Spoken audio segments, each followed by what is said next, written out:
Ano? Speakers natin. Mga kaibigan, help me in welcoming, okay, one of our top EMCs. EMC stands for Executive Millionaire Circle. Grabe, no? Gusto niya ba maging EMC? Tama? Executive na, millionaire pa, circle pa. Ako circle pa lang. Circle below, no? Okay? Help me in welcoming. Okay? This is a very close friend of mine. A very smart, dati kid ang tawag ko, bata pa kasi siya nun. A very smart man, no? Very dignified, very knowledgeable in the network marketing industry. He has created so much trainings na alam naman natin na ginagamit sa ngayon, na pinapakinabangan lahat. Mga kaibigan, i-welcome po natin Mr. H3 Hammer. Tawagin po natin Mr. June Atlas.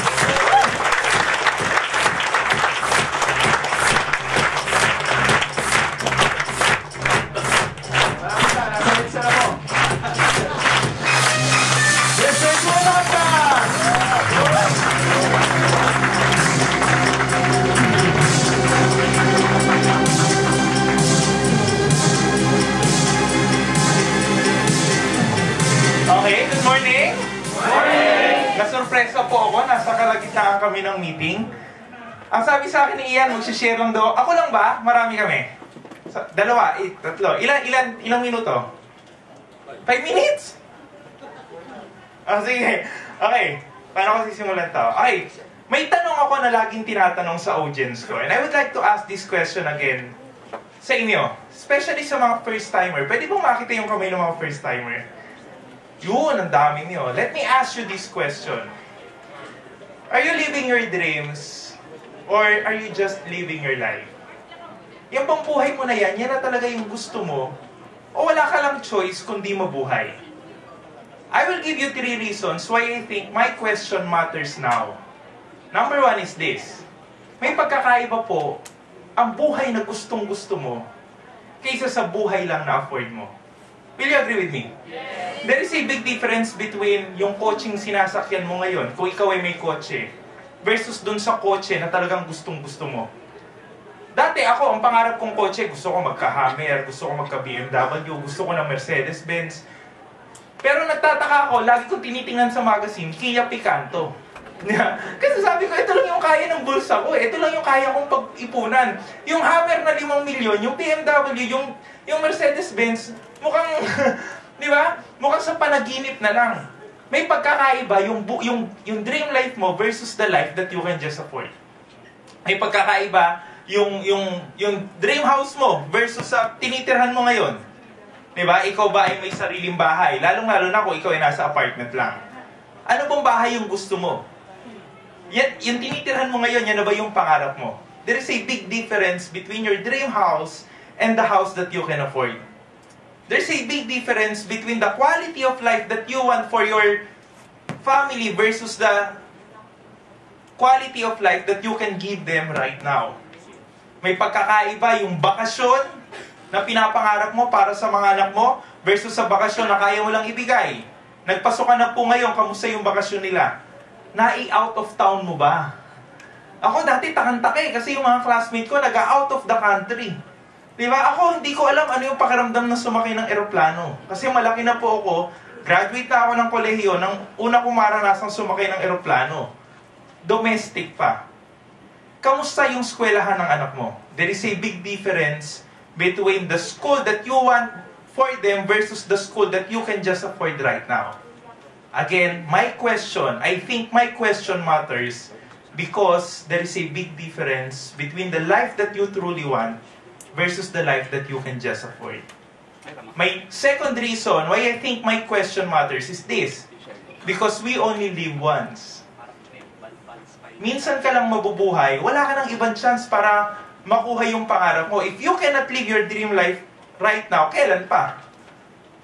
At pangatlo, naniniwala ako that my question matters now because this business, yung pong nakita nyo kanina, is a life-changing business. Hindi po natin pinag-uusapan dito yung buhay lang na afford mo. We're actually talking about your dreams. Hindi natin pinag-uusapan dito yung kikita ka lang ng extra. Ang pinag-uusapan po natin dito, limpak-limpak na salapi. Hindi po natin pinag-uusapan dito yung magbabakasyon ka lang sa Boracay. We're talking about US tours here. We're talking about Europe tours here. We're talking about changing your life now. Ako po, when I started, before I joined Sante, ibang-iba po yung buhay ko. Ako po ay isang trying hard na negosyante. Okay? Bakit po ako nagnegosyo? Actually, ang course ko, IT, malayo sa negosyo eh. Tinarin ako ng magulang ko mula nung pagkabata na maging empleyado. Wala akong background sa pagninegosyo. Kaya lang, nagnegosyo ako kasi alam ko ang pera nasa negosyo. Sino bang mayaman? Yung boss, yung empleyado. Di ba yung boss? Ang pera nasa negosyo eh. Kaya kahit na tinarin ako na mag-empleyado, hindi ako nag-empleyado. Nagnegosyo ako, pero trying hard na negosyante ako. Wala nga kasi akong background, hindi ako galing sa pamilya na negosyante. Di ba? Nanay ko sumubok magnegosyo, nalugi. Ang aking kapatid, empleyado. Ang kursong kinuha ko, tinarin ako para mangamuhan. No? Pero dahil alam kong ang pera nasa pagninegosyo, nagnegosyo po ako after graduation. Ang dami kong negosyong pinasok. Lahat po sila nalugi. ang dami kong tinitinda. Nagtinda ako nag-food cart ako. Kung alam niyo yung mga, di ba uso ngayon yung mga food cart sa kanto na may nagtitinda ng mga piniritong manok? Nagganon ako. Nung nalugi ako, nag-donut ako, nag-franchise ako ng Happy House. Ewan ko kung familiar kayo doon. Nag-shawarma pa ako. Yung nagturo sa akin paano gumawa ng sauce ng shawarma, nandito. Guess namin ngayon. Diba? Si Jason pare kaway ka. Naalala mo, tinuruan mo pa akong gumawa ng sauce ng shawarma. Mahilig ako magbenta eh. Ang nakakatuwa, ito naikwento ko sa mga taga-Cavite eh. Nagbenta ako ng scrap. Ganun ako kaabilidad. Gusto ko kasi magnegosyante, trying hard ako. Sa Noveleta, mga taga-Cavite, ay yung mayor doon, nabentahan ko ng mga silya galing sa baka mamaya maimbestigahan ako. At ang binenta mo pala sa akin, scrap. Pero wag ka, alam niya yon. Sa Perpetual sa Las Piñas, binili ko yung mga upuan doon. Binili ko, scrap. Tapos pinapinturahan ko, pinaayos ko, pinalagyan ko, donated by Mayor. Tapos yung pangalan niya. Binenta ko sa Noveleta. At kahit yung ang dami kong binibenta. Kasi nga gusto kong maging negosyante. Kahit lupa, nagnegosyo ko. Produkto, pasador ng babae, nagnegosyo ko. Trying hard na negosyante ako. 2006, nabigyan ako ng break.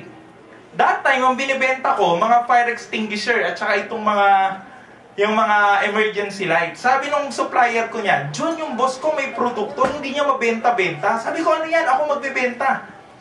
Yung produkto niya, PA system. Well, yung public address system, maliit na amplifier. Ganito lang siya. May built-in speaker, tapos may wireless microphone na handheld. Merong may lapel, tsaka merong headset. Ang lakas nun. Ang liit-liit, pero ang lakas. Itong isang seminar room na to, kaya niya. Binenta ko yung, kinuha ko yung exclusivity. Ang nakakatuwa pa nun, may dinemuhan ako, kasabay ko si Chinkitan. Kilala niyo si Chinkitan? Ang produkto niya, text blast, yung pang-eleksyon. Di ba, yung i-click mo lang, magte-text na siya kung kani-kanino. Nag-demo siya, nag-demo ako. Ako nabilhan siya, hindi. After naming mag-demo, kinausap niya ako, Jun, distribute natin yan. Kaya naging, for a time, naging partner ko siya. Tinulungan niya ako makuha yung exclusivity ng amplifier.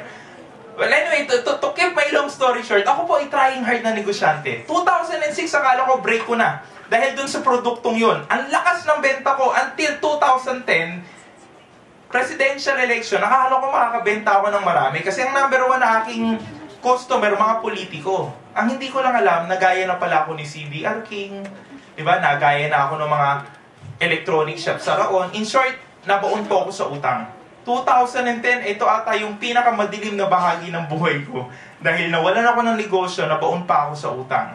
Kakakasal ko lang po. Kakapanganak lang nung misis ko. May nanay pa akong pinapagamot. Ang laki ng pangangailangan ko sa pera. Tapos nawalan ako ng source of income. Buti na lang, bago matapos yung 2010, tinugon ng Diyos yung prayer ko. Kasi ang panalangin ko sa Kanya, Panginoon, tulungan mo ako makabawi. Hindi na lang para sa akin, para na lang sa anak ko. Marami na akong pagkakamali sa buhay, para na lang sa bata.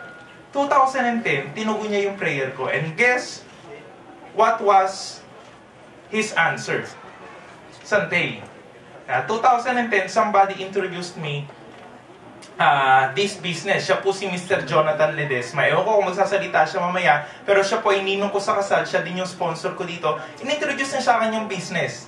Okay? Ang kinuha ko, 7 account. Diba? Pinaliwanag kanina siguro ni Ian yung may builders pack, diba? With builders pack, meron ka ng 7 account. Wala pa pong builders pack dati. If you want 7 accounts, you have to buy 7 packages. 7 pure barley packs. 28,000 yon. Kasi 4,000 ang isa eh. Wala nga akong pera. Ang meron ako, utang. Sabi ko kay Jonathan, natanggap ko ba ng utang? Okay. Marami ako utang eh. Alam niyo ang ginawa ko? Binenta ko sa kanya yung laptop ko. Ay, magaling ako magbenta, di ba? Sabi ko sa kanya, eto na lang. Di ba? Alam mo, ang ganda-ganda nito. Limited edition tong laptop ko na to. Pero huwag ka, mura lang yun. Sasamahan ko pa ako ng speaker at saka printer. Hanggang ngayon, hindi ko na ibibigay yung printer eh. Ewan ko, nandiyan ba siya? Baka singilin ako mamaya. Palitan mo na lang ng 7 package. Nakinig naman. Di ba? So, siguro sabi niya, magaling sigurong negosyante ito. Malaking benta ipapasok sa akin ito. Pumayag! Binigay ko sa kanya yung laptop, binigyan niya ako ng 7 package. Binigyan niya pa ako pamasahe pa uwi. Doon po nagsimula yung negosyo ko. Okay? 1 taon ko po siyang tinrabaho, pero awa po ng Panginoon, on my first year on this business, kumita po ako ng several millions of pesos. On my first year. Alam niyo, sabi ko sa asawa ko, kasi may promo milyonaryo, di ba? Siguro naikwento ni Ian, yung kada link mo, you get 1 point. On top of your 500 pesos, may 1 point ka pa, iipunin mo, pwede mong i-redeem ng mga items later on. Sabi ko sa asawa ko, maka-redeem lang tayo ng 1 laptop, bawing-bawi na tayo. Kasi yung asawa ko galit. Ba't mo pinasok yung business na yan, di ba? Galit siya. Sabi ko, di ba, makakuha lang tayo ng laptop, bawi na tayo. Meron tayong 1 taon para makuha to. Alam niyo po, on my first year, as I have mentioned earlier, bukod po sa kumita ako ng maganda, naka-redeem po ako ng 3 laptop.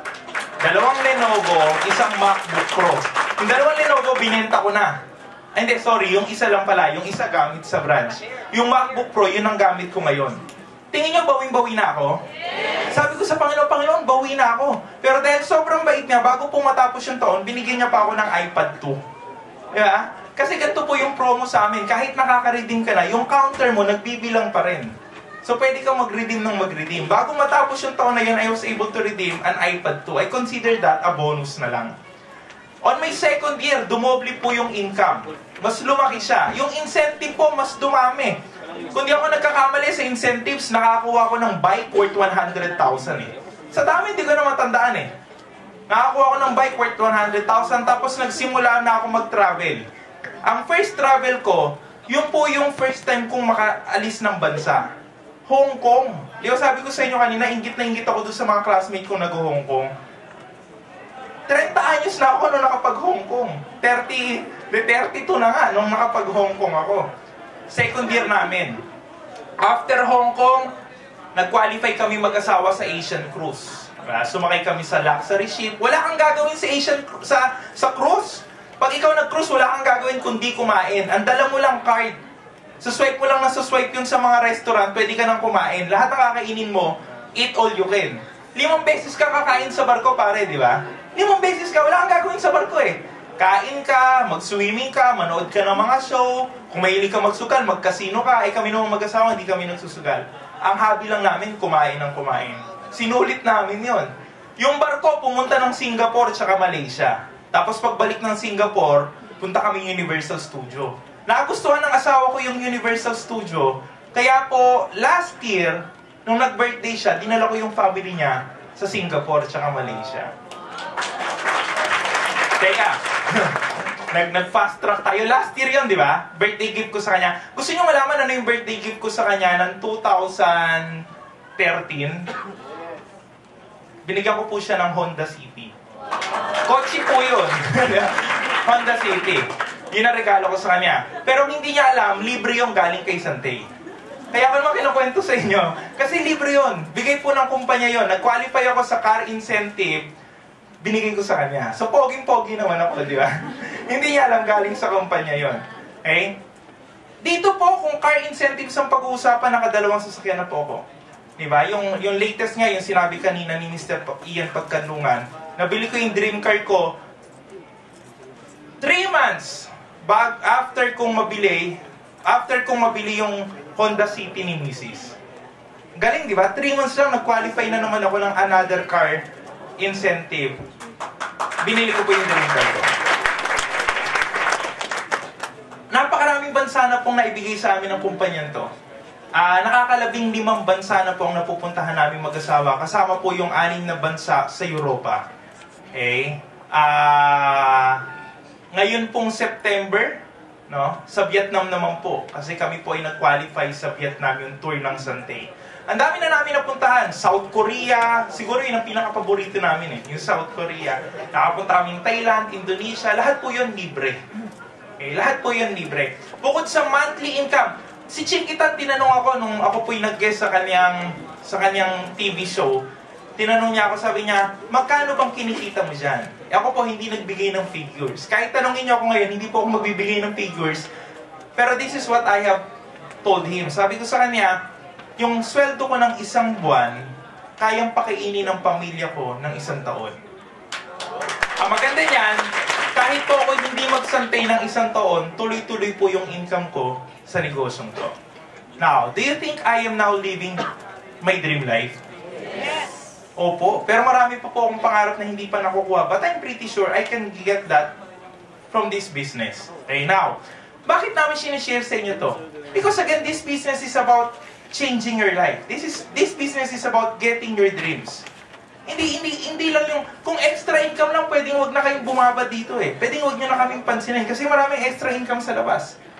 But if you want to change your life, consider this business. Now, sinimulan ko po yung talk ko tungkol sa pangarap. And I would like to end my talk with a formula that I have learned on how to get your dreams. Ito yung natutunan ko. Formula for you to become successful, you just have to have the right opportunity and you need to become the right person for that opportunity. Kahit anong sipag mo, kahit anong tiyaga mo, kung walang laman ng bulsa mo ngayon, huwag mo sisihin ang sarili mo. Diba? Huwag kang magpapakamatay. Marami nasasawi sa pera, nagpapakamatay. Teka lang! Nagkulang ka ba? Diba? Dumating po ako sa puntong yun eh. Sabi ko, mag-suicide na lang kaya ako. Pero sayang yung lahi ko, sabi ng nanay ko. Honestly, sayang pala yung lahi ng misis ko. Yung misis ko maganda eh. Diba? Eh, wala namang ibang magbibigay sa kanya ng anak kundi ako. Sayang yung lahi niya pag nagpakamatay ako. Diba? Tinanong ko sarili ko, teka, tamad ba ako? Sabi ko, hindi naman. Diba? Masipag naman ako. Masikap naman ako. Kung nagkakaproblema ako sa pera, maaaring hindi ko kasalanan. Baka mali lang yung opportunity na napasukan ko. Kung ikaw, kapos sa pera ngayon, teka, huwag kang magpakamatay. Diba? Lunis ngayon eh. Baka malasin yung buong linggo. Gawin mo ng weekend para walang traffic sa EDSA. Mas lalo magta-traffic eh. Huwag kang magpapakamatay. Kung masipag ka, matyaga ka, wala ka pa rin pera ngayon, baka ang problema mo lang opportunity. Because again, from my experience, if you want to become financially successful, if you want to get your dreams, you need to be in the right opportunity. This business has changed my life. This business has changed the lives of many people in this room right now. Mamaya siguro yung ilan sa kanila mapapakinggan nyo. Ba't hindi mo subukan? Baka nasa maling opportunity ka lang. Now, kung maling tao ka naman, huwag kang mag-alala. Our community will help you become the right person for this business. Huwag mong problemahin kung di mo linya to. Tutulungan ka namin maging linya mo to. Okay, alam ko pong marami pang masishare. With that, I hope I have inspired some of you, if not all of you. Maraming salamat po for staying with me. Again, my name is June Atlas. I am a Diamond Executive Director of Sante, and I am on grass.